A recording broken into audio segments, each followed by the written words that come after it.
Hello, everyone. Today I'll show you how to recover your USCIS online account step by step in 2026.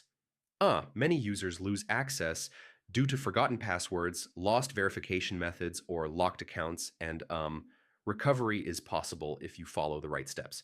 First, go to the USCIS online login page. Click forgot your password, enter the email address linked to your USCIS account. Next, check your email carefully. USCIS will send a password reset link.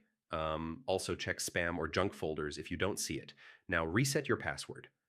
Choose a strong, unique password that you haven't used before. Save it securely for future logins. After that, complete two-step verification. USCIS may send a code to your email, phone, or authenticator app. Enter the code to continue. If you no longer have access to your verification method, select Try Another Way. Follow on-screen instructions to verify your identity.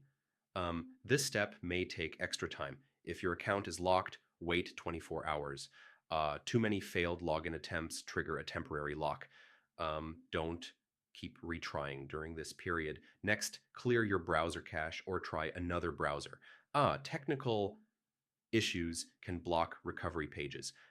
Incognito mode often helps. If recovery still fails, contact USCIS technical support. Use the Need Help option on the login page.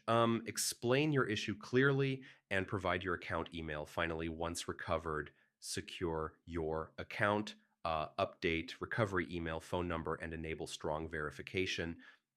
This prevents future lockouts. So yeah, recovering a USCIS online account means resetting your password, completing verification, using alternate recovery methods, waiting out lockouts, fixing browser issues, and contacting support if needed. If this guide helped you, don't forget to like, subscribe, and comment below. Thanks for listening, stay patient, and I'll see you in the next guide.